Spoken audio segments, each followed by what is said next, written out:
ఎవరో లాయర్ వస్తారని చెప్పావు, కానీ నువ్వే లాయర్గా వస్తావని అనుకోలేదు అభి. మనకి సమయం లేదు కదా రాహుల్ బాబు. ఏ లాయర్ మన తరపున వాదించడానికి రావట్లేదు. అందుకే ఈ సమయంలో నాకు ఇంతకంటే మరో మార్గం కనిపించలేదు. నీ ఎంట్రీతో అందరికి మబ్బులు విడిపోయాయి అభి. వేషాలు వేయడంలో నీకు నువ్వే సాటి అని మళ్ళీ మరోసారి ప్రూవ్ చేసుకున్నావభి. కుట్రలు చేయడంలో నీకు నువ్వే సాటి, మరి దానికే ఉంటావు.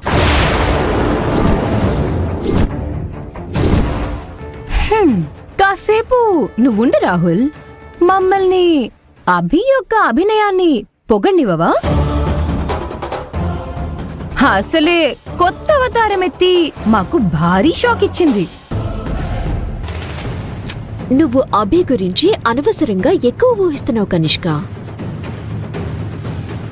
లాయర్గా వేషమైతే కట్టింది కానీ చట్టం గురించి తనకేం తెలుస్తుంది?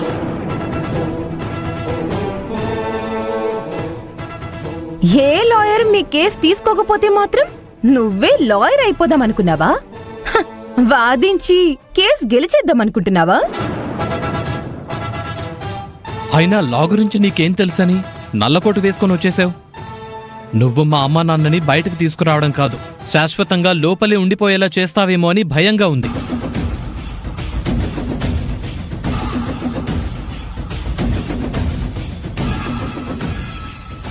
ఎర్రగా పండింది కదా అని నోట్లో పెట్టుకుంటే ఎండు మిరపకాయ నోరంతా నరకం చూపించింది అన్నట్టు, నల్ల కొట్టు వేసుకుని కోర్టులో 4 డైలాగులు కొట్టింది కదా అని లాయర్ అయ్యిందని మనం అనుకుంటే ఆఖరికి మనందరికీ పంగనామాలు పెట్టడం ఖాయం. అయ్యాయా మీ అందరి ఉపన్యాసాలు?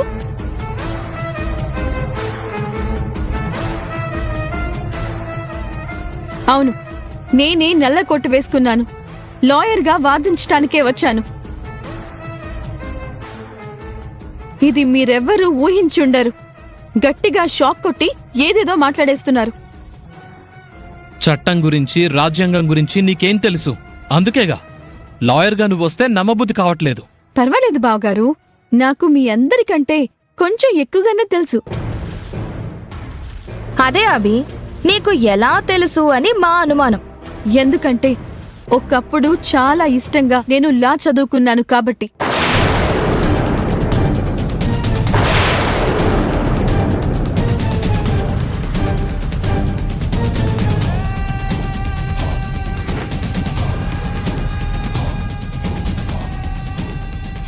ఏంటభి, నువ్వు లా చదివావా?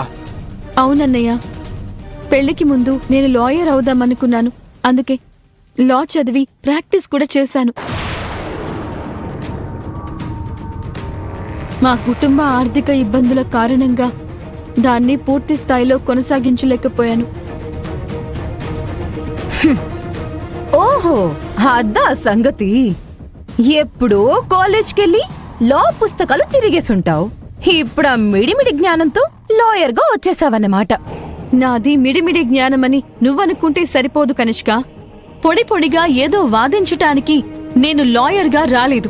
మరి కొంపతీసి కేస్ గెలిచేద్దామనుకుంటున్నావా ఏంటి? నీలో అంత సత్తా ఉందనుకుంటున్నావా?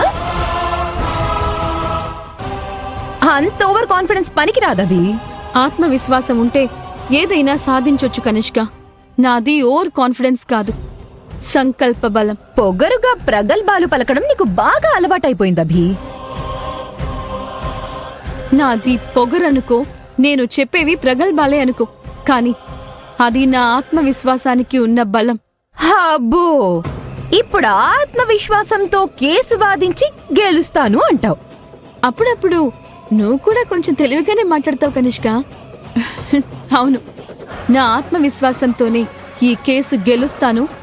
గెలిచి నా అత్తయ్య మావయ్యలని నిర్దోషులుగా తేలుస్తాను.